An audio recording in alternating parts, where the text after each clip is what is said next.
باب ما جاء فی فضل الصوم شرح باب از مرتب.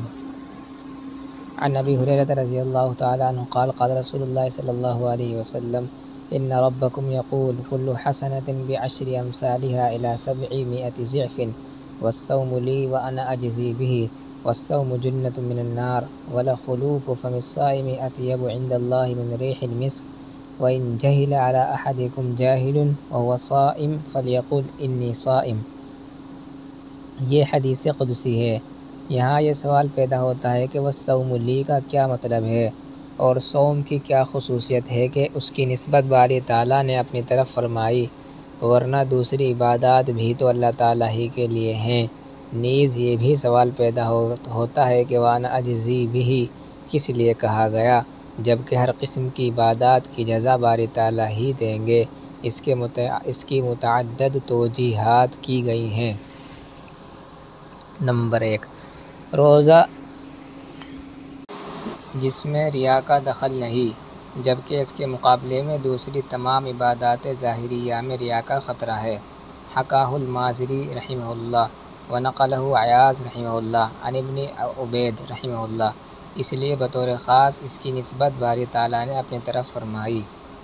نمبر 2، انا اجزی بھی کا مطلب یہ ہے کہ اس کے ثواب کی مقدار اور اس کی وجہ سے ہونے والی تضعیف حسنات کو میں ہی جاننے والا ہوں، جبکہ دوسری عبادات ایسی ہیں جن کی جزا کا باری تعالیٰ کے بعض بندوں کو بھی علم ہے. گویا روزے کی جزا بھی باری تعالیٰ کے ساتھ خاص ہے اور اس کی مقدار کا علم بھی. حکاہ ابو عبید رحمہ اللہ عن ابن عیینہ رحمہ اللہ. نمبر 3، الصوم لی کا مطلب یہ ہے کہ الصوم احب العبادات الی والمقدم عندی. نمبر 4، الصوم لی میں نسبت تعظیم کے لیے ہے، جیسا کہ کہا جاتا ہے بیت اللہ، اگرچہ تمام گھر باری تعالیٰ ہی کے ہیں. نمبر 5، طعام اور دوسری شہوات سے استغنا صفات باری تعالیٰ میں سے ہے. جب بندہ روزہ رکھتا ہے اور مفطرات ثلاثہ سے بچتا ہے تو ان صفات کی وجہ سے بندے کو باری تعالیٰ سے خصوصی قرب حاصل ہو جاتا ہے. چونکہ روزہ اس قرب کا ذریعہ ہوتا ہے، اس لیے فرما دیا گیا الصوم لی، یعنی الصوم سبب التقرب الی. نمبر 6، اکل و شرب سے استغنا اور بے نیازی صفات ملائکہ میں سے ہے جو خدا کی مقرب مخلوق ہے. مومن جب روزہ رکھتا ہے تو وہ ملائکہ کے مشابہ ہونے کی بنا پر باری تعالیٰ کا مقرب ہو جاتا ہے. نمبر 7، روزہ ایک ایسی عبادت ہے جو باری تعالیٰ کے لیے خاص ہے اور اس میں بندے کے لیے کسی قسم کا کوئی حظ نہیں. قالہ الخطابی رحمہ اللہ ھکذا نقلہ عیاض وغیرہ. نمبر 8، روزہ ایک ایسی عبادت ہے جو کسی غیر اللہ کے حق میں نہ کی جاتی ہے، بخلاف الصلاۃ والصدقہ والطواف ونحو ذلک. نمبر 9، روزے کے سوا جتنی عبادات ہیں وہ قیامت کے دن کفارہ بنیں گی اور ان کے ذریعے بندوں کے واجب الادا حقوق چکائے جائیں گے، یہاں تک کہ یہ تمام عبادات ختم ہو جائیں گی اور صرف روزہ باقی رہ جائے گا. اس وقت روزے کو بقیہ واجب الادا حقوق کا کفارہ نہیں بنایا جائے گا، بلکہ باری تعالیٰ اصحاب حقوق کو اپنی جانب سے بدلہ عطا فرما دیں گے اور اس کو روزے کے بدلے میں جنت میں داخل کر دیا جائے گا. اسی لیے فرمایا گیا الصوم لی وانا اجزی بھی. نمبر 10، روزہ ایک ایسی مخفی عبادت ہے جس پر سوائے باری تعالیٰ کے کوئی مطلع نہیں ہوتا، یہاں تک کہ وہ فرشتوں سے بھی مخفی رہتا ہے اور کرامن کاتبین کے لکھنے میں بھی نہیں آتا.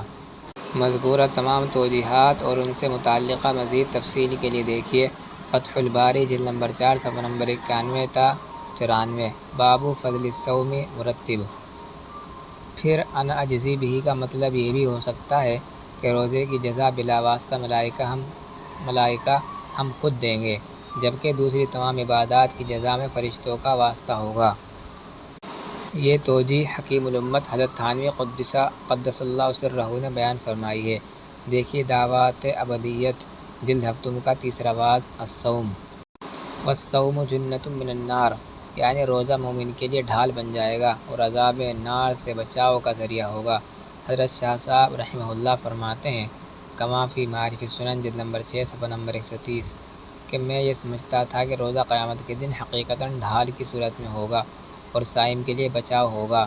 پھر مجھے اپنی اس رائے کی تائید میں ایک روایت بھی مل گئی جو صحیح ابن حبان میں حضرت ابو ہریرہ رضی اللہ تعالیٰ عنہ سے مروی ہے، جس میں احوال برزخ کا بیان کرتے ہوئے ارشاد ہے: فَإِذَا كَانَ مُؤْمِنًا كَانَتِ الصَّلَاةُ عِنْدَ رَأْسِهِ وَالزَّكَاةُ عَنْ يَمِينِهِ وَالصَّوْمُ عَنْ شِمَالِهِ وَفِعْلُ الْمَعْرُوفِ مِنْ قِبَلِ رِجْلَيْهِ فَيُقَالُ لَهُ اجْلِسْ فَيَجْلِسُ إِلَى آخِرِهِ۔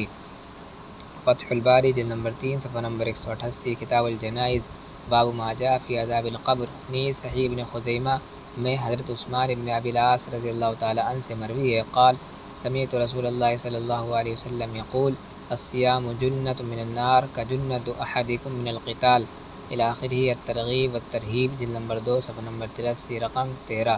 الترغیب فی الصوم مطلقا وما جاء فی فضلہ مرتب عفی عنہ۔ خلوف فم الصائم اطیب عند اللہ من ریح المسک۔ اس لفظ سے متعلق مفصل تحقیق کے لیے دیکھیے عمدہ للعینی جلد نمبر 10 صفحہ نمبر 258، باب فضل الصوم۔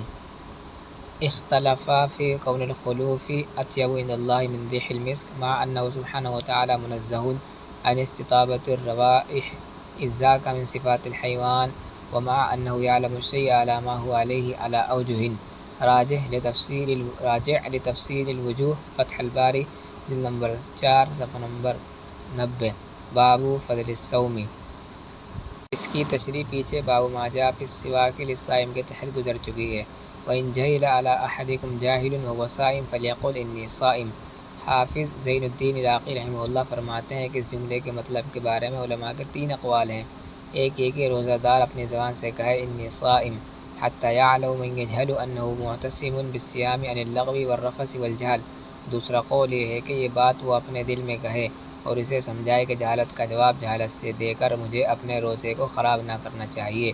تیسرا قول یہ ہے کہ فرض روزے میں زبان سے کہنا چاہیے اور نفلی روزوں میں دل میں۔